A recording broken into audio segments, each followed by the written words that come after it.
I feel like breakdancing.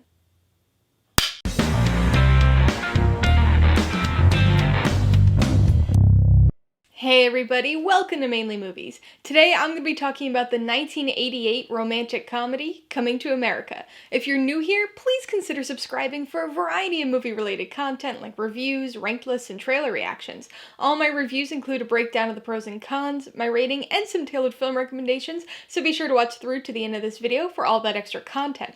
Coming to America stars Eddie Murphy, Arsenio and Shari Headley, and was directed by John Landis. It tells the story of Prince Akeem of Zamunda, played by Eddie Murphy, who travels to Queens, New York in order to find a wife. With the arrival of the very belated sequel, Coming to America, later this week, I had the perfect excuse to watch and talk about one of my absolute favorite movies, Coming to America. Not that I needed an excuse. I find myself watching it, or part of it, since I have no self-control if I see that it's on TV, several times a year, and I couldn't even venture a guess as to how many times I've watched it in my life. I first saw it with my dad when I was fairly young, and for whatever reason, it became one of our movies. I'm sure you know what I mean by that, and then you likely have your own equivalent movies. The ones that you seem to enjoy more than anyone else you know, and that you quote and reference and watch anytime you get a chance. I honestly can't tell you why this became one of those movies for me when I was a kid, but it did. So now I have the surprisingly difficult task of trying to adequately and coherently express my thoughts on one of my all-time favorite movies. Coming to America is a very interesting blend of ideas. It's partly a modern-day fairy tale, essentially playing out like a reversed variation of Cinderella, but it's also part fish-out-of-water comedy, part immigrant story, part commentary on class structure. It's a lot of different things put together into one movie, but it works, and remains surprisingly simple and straightforward in its narrative. The premise and story itself might not sound particularly original, but it's everything that's built around that story framework that makes this the unique and endlessly entertaining film that it is. One aspect that contributes to this is the memorable ensemble of characters, and the superb casting that went along with them. If we're talking about characters, we've obviously got to begin with Akeem, which is my personal favorite Eddie Murphy role of all time, not just in this movie, because he does entertainingly play another 3 characters in this film alone. Although 21 years old, Akeem has never had any independence or opportunities to make his own choices, so his journey to America is kind of a delayed coming-of-age story, mixed with the romantic comedy.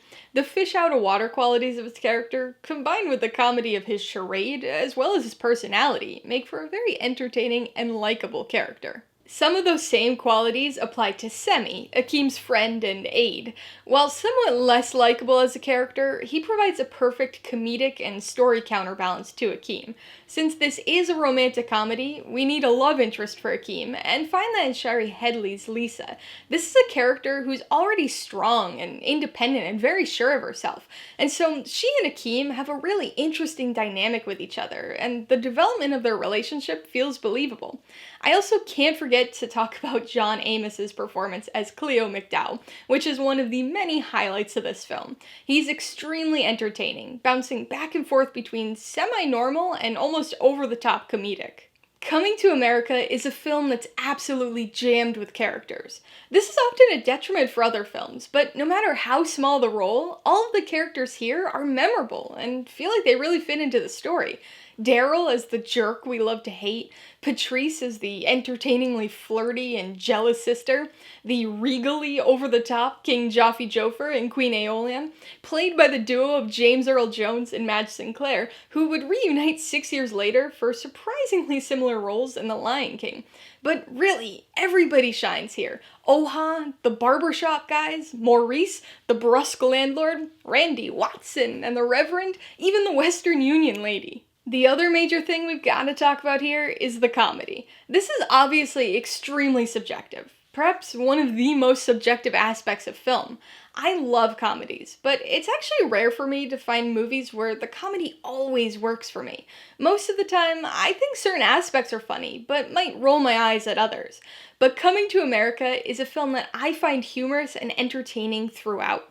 It just has so many things to offer. There's a lot of humor built right into the fish out of water story, and then there's tons of situational humor on top of that.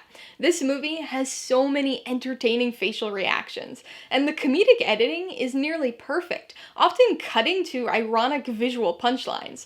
And then throughout it all, the film is just littered with absurd and entertaining moments. The opulence of Zamunda, the 2-minute long dance display, the barbershop scenes, the McDowell sequence, Soul Glow, truly too many to name, but all amazingly entertaining every time. In addition to the situations and visuals, a lot of the humor stems from the dialogue, and perhaps more importantly, its delivery. This movie is so quotable.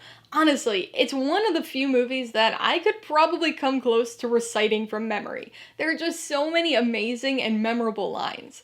Remember how I mentioned that this was one of those movies for me and my dad? Well, because of that, we quote it to each other all the time. So much so that quotes and references slip out in our everyday conversation with normal people who never get the references.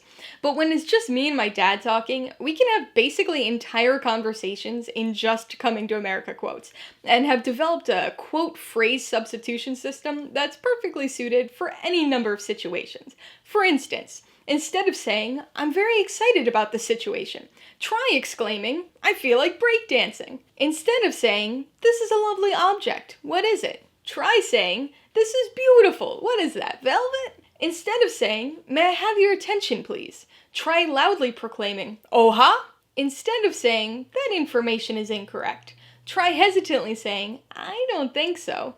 Instead of saying, "I agree wholeheartedly with his assessment," try saying, "He ain't lying." And instead of saying, "I'm already aware of that information," try sarcastically saying, "I know that," preferably with a cigar or other item in your mouth. All of those lines are tried and true, and work surprisingly well in most conversations. It's amazing how much people will shrug off thinking they misheard you. But before you leave your current life to become a goat herder in Zamunda, take a moment to watch the Giants of New York take on the Packers of Green Bay, and kick an oblong ball made of pigskin through a big H, but make sure you don't spill your beverages. Maybe even trade places, and go for the cool million, so you can walk around wearing an ocelot. But above all, you just need to remember one thing.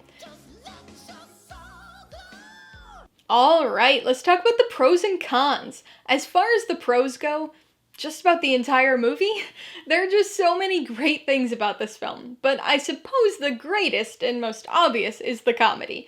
Situational humor, absurdist bits, sight gags, hysterical dialogue, it's got it all.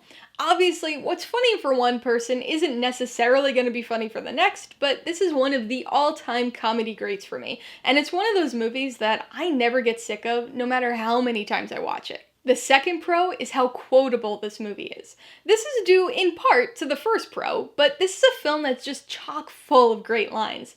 Sometimes you've got movies with great lines that work well in the context of the movie, but aren't really transferable beyond that. But that's not the case with Coming to America. I realize I'm a little biased since I constantly quote even the most obscure lines from this film, but even the well-known stuff works so well. If anybody wants to have a Coming to America quote conversation, just let me know. The third pro has got to be the characters.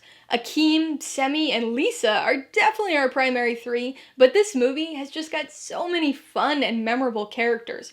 Cleo McDowell's always been an entertaining favorite of mine, but you really can't go wrong with any of them. Main character, secondary character, single scene bit part, they're all good.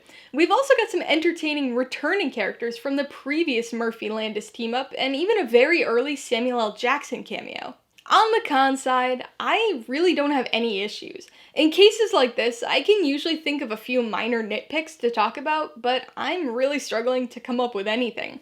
I have no doubt that some people would be able to find some faults here, but I honestly have no cons. Before I give you my rating and recommendations, I want to remind you that if you're interested in buying Coming to America or any of the other films I mentioned today, I do have affiliate links for all of them in the description below.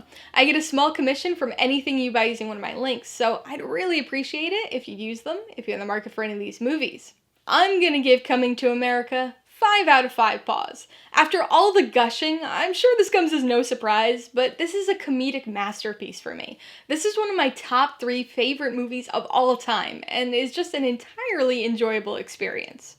I would recommend Coming to America to just about anyone who wants a good comedy. If you like fish out of water humor, this one's gonna have a lot to offer you. And if you like absurd situational humor and romantic comedy, this movie's got you covered there too. Also, if you're a fan of Eddie Murphy, you get not 1, not 2, but 4 entertaining performances from him here, during the 80s heyday of his career. If you liked Coming to America, I would recommend Trading Places. This was the first comedic team-up between Eddie Murphy and John Landis, and is another exceptionally funny and entertaining story. Plus, there's a nice little cameo appearance here that humorously connects the 2 films. If you want another romantic comedy about royalty pretending to be an everyday normal person, you might want to check out Roman Holiday. The setup's quite a bit different, and it doesn't have quite the same comedic style, but it's still a nice one. And if you enjoyed the fish out of water comedy of errors style, I'd suggest that you watch Pretty Woman. It's a bit of a reversal of the story, and not quite as comedic, but it's got another strong story and romantic core. Alright, a couple questions for you guys. Number 1, have you seen Coming to America? If so, what'd you think of it? And number 2, what's your favorite Eddie Murphy movie? Be sure to leave your answers in the comments below so we can get a discussion going. Alright, so if you got some enjoyment, insider information on this review, I'd appreciate it if you'd hit that like button. And if you haven't done so already, please hit subscribe or add it to see more videos like this. Till next time, this has been Alyssa with Mainly Movies. The way life should be.